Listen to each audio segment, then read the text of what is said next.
Welcome to the Red Cloud Research Roundup, hosted by Red Cloud Financial Services. It is June 5th. This week, the research team is looking at 3 different companies as news floods in.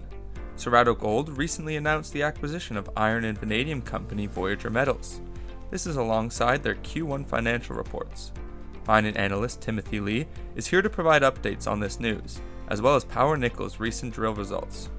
But first, Alina, mining analyst, is here to announce the research team's coverage initiation on Brunswick Exploration. So with that, Alina, over to you. Thanks a lot for the warm welcome. I'm back to talk about my favorite topic, which is lithium. So last week we saw lithium prices climb in China and globally, and we believe that we could potentially have seen the bottoming out of prices here. Benchmark Mineral Intelligence reported that prices for technical grade carbonate have increased by 7% week over week, while battery grade carbonate increased by 6% week over week in China. This is despite demand from the EV industry remaining subdued, but Benchmark reports that it has to do with several factors, including sellers withholding material causing tightness, as well as cathode manufacturers that were increasing their inventory levels in anticipation of a coming price increase.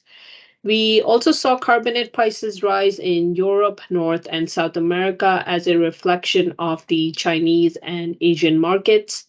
Looking at hydroxide, we saw prices increase in China, but at a slower pace than the week before, but remaining stable in the rest of the world as the supply chain looks to manage market uncertainty.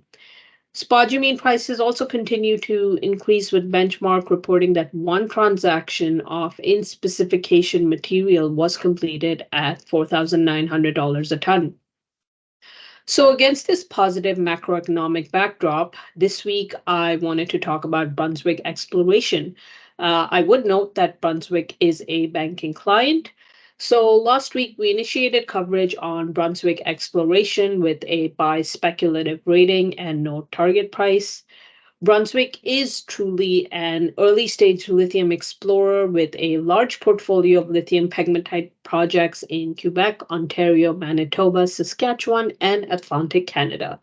So what makes this company unique is that it is systematically conducting grassroots exploration for lithium across new and known pegmatite fields in Canada. So after building its portfolio of assets over the last 2 years, it began its exploration programs on 2 of its projects earlier this year, with more to follow over the remainder of 2023.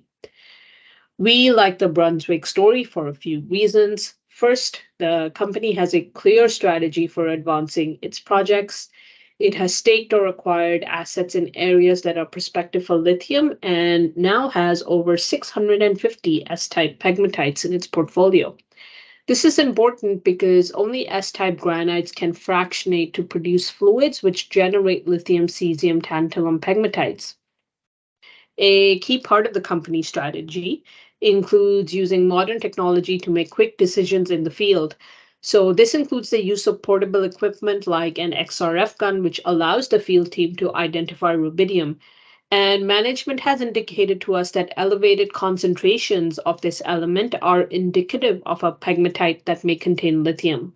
What this does is that it essentially allows the team to make a decision on the field on whether a particular pegmatite makes it to the next phase of exploration or whether they should move on to testing another pegmatite at the project. So the approach has proved successful for Brunswick so far.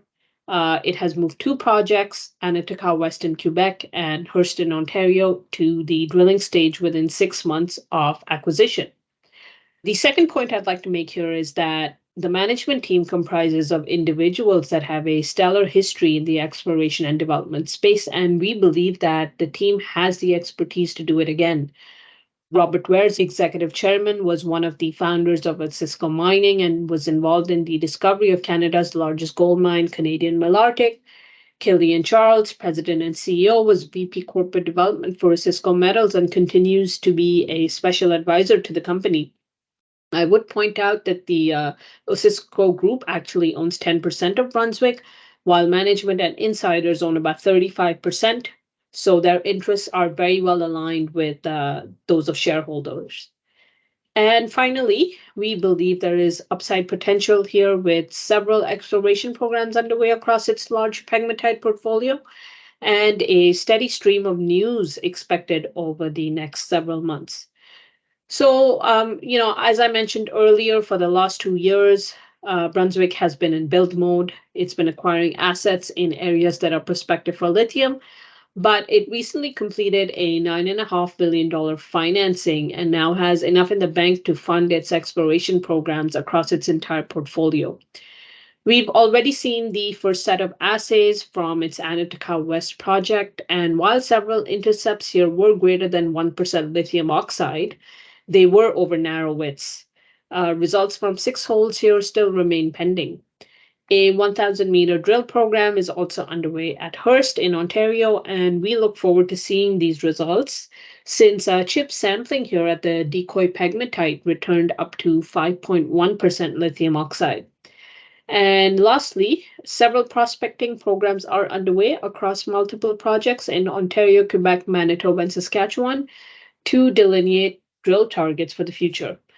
So, to recap, we like the Brunswick story because of its exploration potential. The company has amassed a large land package across Canada.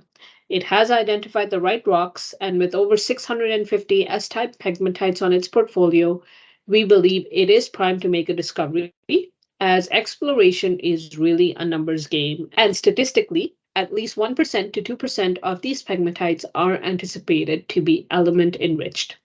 So that's all from me. Over to you, Tim. Thanks, Alina. This week, I will talk about financial results and the closure of an acquisition by one company, and drilling results from a second. First, Cerrado Gold reported financial results for the first quarter of 2023, as well as the closure of its previously announced acquisition of Voyager Metals. Cerrado is CERT on the TSX Venture Exchange, and we have a buy rating and a $3.50 target price. For the quarter, Cerrado reported a net loss of 9 cents per share compared to our estimate of earnings of 5 cents and consensus of 7 cents. Stripping out one-time items and adjusting for a deferred revenue adjustment, adjusted EBITDA totaled US $8.2 million, down 15% from the $9.7 million for the first quarter of 2022. Revenues totaled $27.5 million on the sale of about 16,000 ounces of gold and over 15,000 ounces of silver. Those revenues and the average realized gold price were affected by a one-time deferred revenue adjustment of $2.4 million related to the streaming agreement on the Minera Don Nicolas mine. Revenue for the quarter without that deferred revenue adjustment was $29.9 million. Operating cash flow totaled $17.3 million, up from $8.8 million in the year-ago period and up from $8.4 million in the previous quarter. After the closure of the Voyager Metals acquisition, we now include a value for the Mont Saucier iron vanadium deposit in Quebec. We have attributed a value of 5 cents per ton iron based on comparables and updated the share count for the all-stock acquisition. With that added, we have increased our target price to $3.50, up from $3.40 previously. As well, Power Nickel reported drilling results from its flagship NISC, Nickel, Copper, Cobalt PGM project in Quebec. Power Nickel is PNPN on the TSX Venture Exchange. We do not currently rate the shares of Power Nickel. The 3 holes were drilled within the central high-grade zone, stepping out along strike and down plunge from a previously reported hole that had encountered a wide high-grade intersection. All 3 holes encountered massive sulfides, with a broader interval in hole 28 and narrower massive sulfide beds in the other 2 holes. Highlight results include 1.01% nickel and 0.27% copper, as well as cobalt and PGMs over 14.4 meters, including 1.69% nickel and 0.37% copper over 7.8 meters. The company believes that the broader intersection in hole 28 is located within the hinge or nose of a fold, while the narrower intersections in the other 2 holes are located along the limbs of the fold. These results expand this high-grade zone by 75 meters of depth and 150 meters along strike. In our view, these are positive results as all three holes encountered massive sulfide beds with nickel, copper, cobalt, PGM mineralization. While the intersections were not as broad as the previous hole in this area, they nonetheless further expand on and demonstrate continuity of mineralization within the high-grade zone. One set of assays from the 2023 drill program remains to be released, and the company expects those in June. Follow-up ground geophysics is also expected to be conducted this summer.